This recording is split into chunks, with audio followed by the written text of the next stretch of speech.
Vamos a hablar de derechos ciudadanos porque escuchamos Queso Ruso de Los Redondos como cada martes y estamos en el marco justamente de esta columna de derechos ciudadanos donde le damos la bienvenida a Jonathan Bogado. ¿Cómo está, Jonah? Buenos días. Buen día, Flor, buen día a todo el equipo de la radio, a los oyentes, un placer nuevamente estar con ustedes. Para algunos sí fue una papa caliente lo del domingo, ¿no? Porque vamos a hablar del voto, del derecho al voto, de lo que sucedió el domingo, haciendo un poco un balance sobre lo que fueron estas primarias abiertas, simultáneas y obligatorias, y lo que viene para el 22 de octubre, que ahí sí va a estar mucho más movido. Si hubo emoción este domingo y tensión, creo que en octubre, ahí, no sé, hay que estar preparado, ¿no? Va a estar movido el tema. Pero bueno, lo importante es que se llevó una jornada cívica tranquila, por lo menos aquí en la provincia de Tierra del Fuego, sin mayores inconvenientes.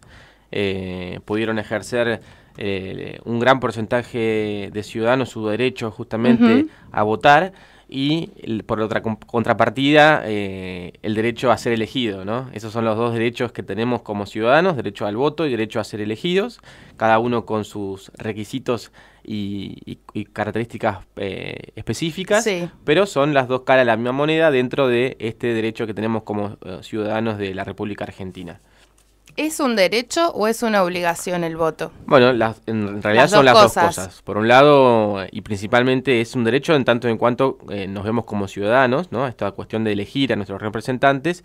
Y por otro, la normativa que lo ampara lo convierte en una obligación también. En nuestro país. Exactamente. ¿Por qué? Porque tiene también una penalidad. Entonces ahí es cuando se convierte en una obligación. Si tiene la penalidad, se convierte en una obligación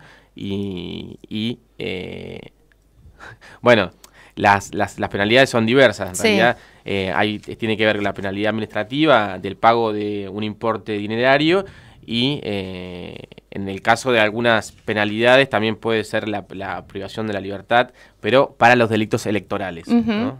Para la no emisión de voto solamente se prevé una pena dineraria, pecuniaria, que no es un importe muy elevado realmente. No está actualizado, que dicen que son 50 pesos, alrededor de 50 pesos. En la primera, si tenés una infracción son 50, después si tenés dos son 150 y así se va sumando, se va incrementando el importe que se debe pagar por la no emisión del voto. Hablábamos, Jonah, fuera de micrófono antes de salir al aire, que cuando hablamos del voto y cuando hablamos de estas cuestiones que hacen a nuestra democracia, de alguna manera los que somos de otra generación comparado con los más jóvenes, nos remitimos un poco a lo que aprendíamos en educación cívica en nuestro secundario. Ahora ya no se llama más educación cívica, se llama formación ética y ciudadana, ¿no?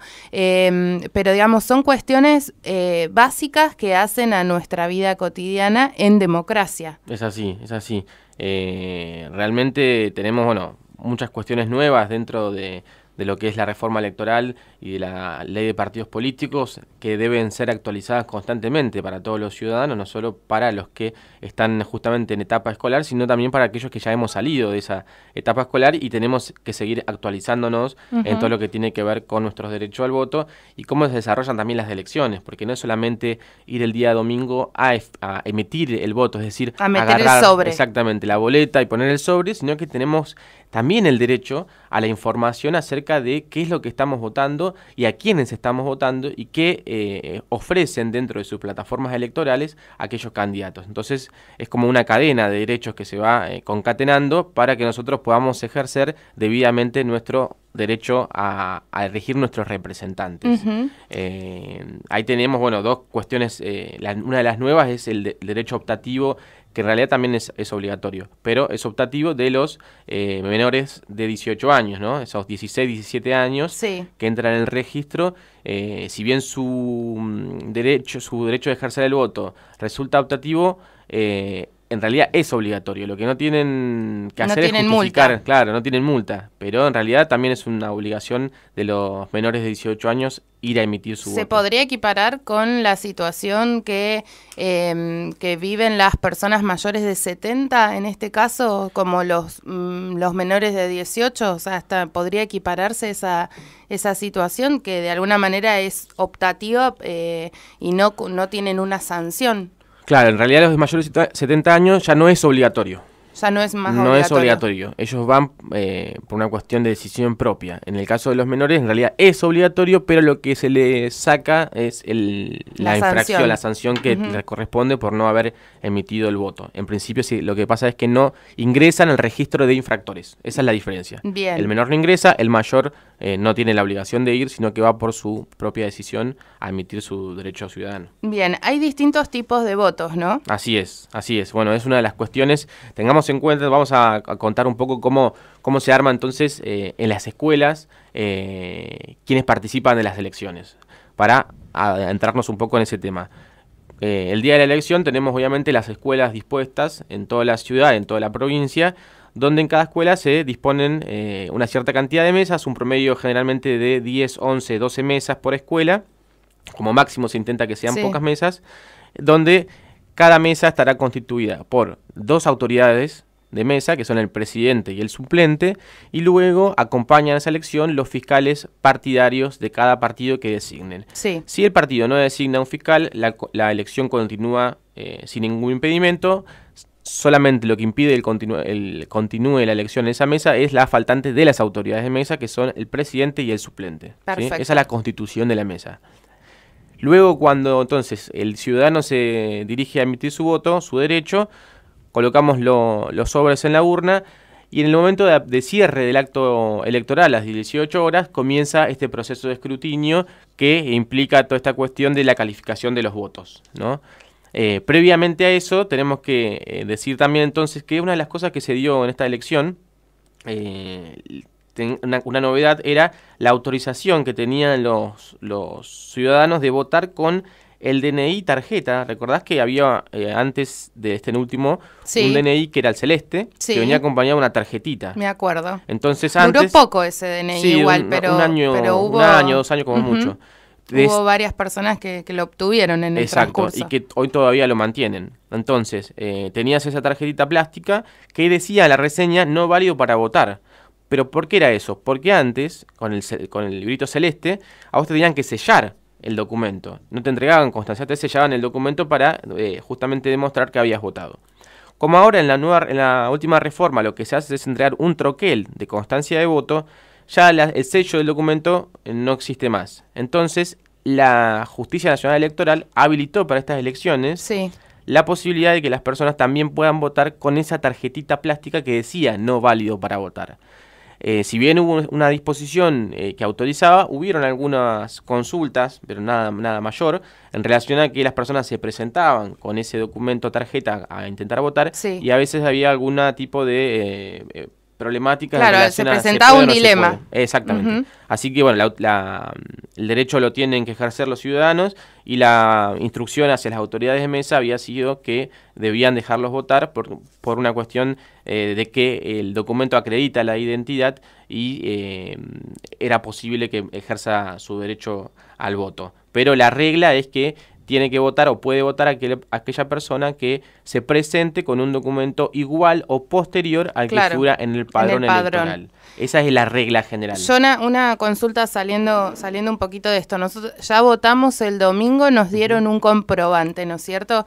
Ese comprobante, ¿hay que guardarlo por mucho tiempo? ¿Se puede tirar? ¿Qué nos recomendás? No, ese comprobante hay que guardarlo. Si uno lo puede guardar, se guarda. Ahora, el problema es si se pierde. ¿Qué pasa? ¿No pasa nada?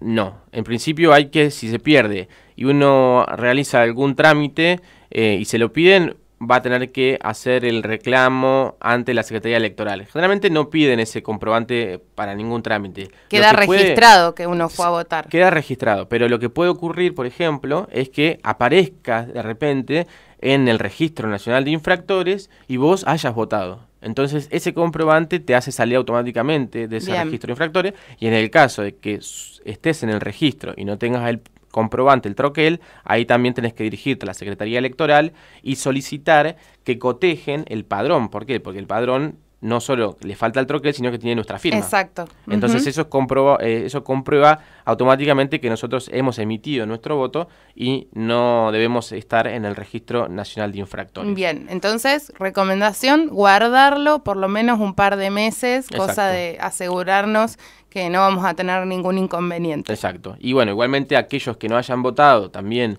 en esta elección paso del 13 de agosto, no tiene ningún impedimento para poder votar el 22 de octubre en las generales, ¿sí? Bien. Lo único que tienen que hacer Misma es escuela, justificar. misma mesa, ¿no? En el 22 de octubre. Sí.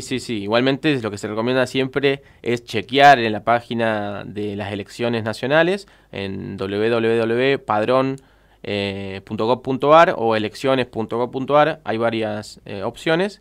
Y si no ponemos en chequear. Google dónde voto y seguramente ya Google ya sabe todo de nuestras vidas. Tenés la opción por mensaje de texto, hay un montón de opciones, pero es en el mismo establecimiento electoral porque es la continuidad de un mismo proceso. Exacto. Pero siempre ante la duda uno tiene que chequear ese dato. Totalmente. Entonces, bueno, estábamos en el tema de la calificación de los votos. Sí. Los votos, en principio, también siempre hay una regla, y son las excepciones los otros. El voto afirmativo, que es el voto válido, el voto nulo, el voto recurrido. ¿Sí?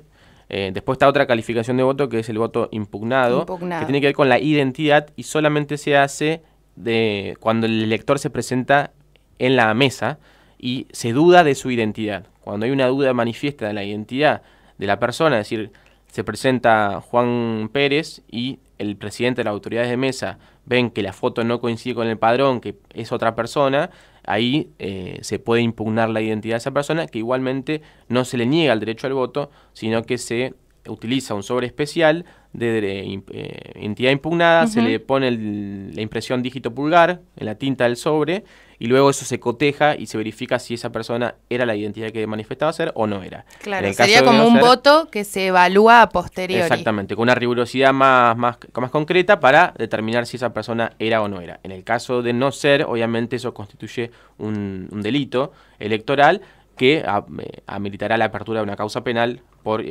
falsear una identidad en un proceso electoral, ¿no? Bien. Entonces después dijimos voto afirmativo, voto en blanco y voto recurrido. Los votos afirmativos son los que se emiten con la boleta oficializada, ¿sí?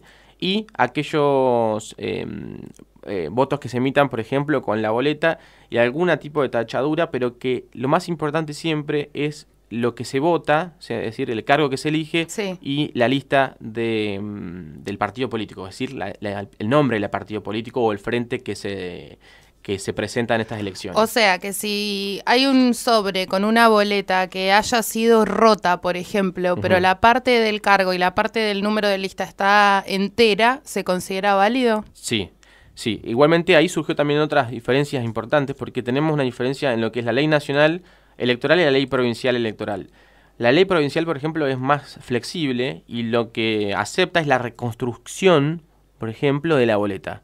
La boleta puede estar rota en pedacitos, ¿no? Toda en pedacitos, pero si la boleta se puede reconstruir y se ve la voluntad del elector en relación al encabezado, el voto es válido. En la ley nacional no le permiten la reconstrucción. Es decir, que si no se ve la parte principal, que decíamos, que es el encabezado, donde figura el partido político, la lista y el estamento que se elige, el voto es nulo, ¿sí? Pero igualmente, en esos casos, lo que está a la opción es el voto recurrido, que eso es potestad de los fiscales, ¿sí? La autoridad de mesa, que habíamos dicho anteriormente, que era el presidente y el suplente, son los que deciden qué calificación de voto tiene la boleta que sale del sobre. El presidente va a decir, ¿es voto válido? ¿Es voto nulo? O voto en blanco. Ante esa decisión de las autoridades, el fiscal, después cualquier fiscal partidario puede decir no, recurro el voto. Bien. Y cuando recurre el voto, que también es un derecho, ¿no? Obviamente, tiene que poner el fundamento por el cual está recurriendo ese voto. Es Sería decir, como el voto dudoso de alguna manera, el discutible. Es claro, cuando hay una discrepancia entre la decisión de la autoridad y la interpretación del fiscal. Ahí, antes había muchas discusiones por ahí en los escrutinios, y qué es válido, qué no es válido, qué es nulo. Ahora lo que se le da a la instrucción a la autoridad de mesa es que frente a una situación de esas características, el fiscal tiene la opción y la facultad de recurrir el voto, y se recurre el voto se llena el fundamento por el cual se cree que el voto es válido. ¿Por qué? Porque después, en el escrutinio definitivo... Claro, eso iba a decir, son los votos que realmente ahora empiezan a contar cuando se abren las urnas y se hace el escrutinio final, ¿no? Exacto, en realidad tenemos dos situaciones. El voto recurrido no va dentro de la urna. Es decir, la urna se abre solamente por solicitud de los apoderados de lista, ¿sí? El conteo se hace, el escrutinio definitivo se hace por diferentes instrumentos. Un instrumento que es el certificado de escrutinio va dentro de la urna con los votos válidos y los votos nulos. Dentro de la urna va eso, ¿no? Votos afirmativos válidos, votos nulos dentro de su sobre y el certificado de escrutinio en la urna. Eso queda cerradito con faja y queda a disposición de la justicia electoral. Eso no se abre salvo solicitud expresa de los apoderados de las listas en el momento del escrutinio definitivo. Si no, en ese momento del escrutinio definitivo lo que se cuenta es el acta, el certificado que se dirige a la justicia electoral. ¿Sí? Tenemos entonces tres telegramas o certificados. Uno que es el telegrama que va al correo, otro que es el certificado que va a la justicia electoral y otro certificado que se pone dentro de la urna. Bien. Esos son como los tres. Entonces el recuento definitivo lo hace la justicia electoral por el instrumento que tienen, que es el acta de escrutinio.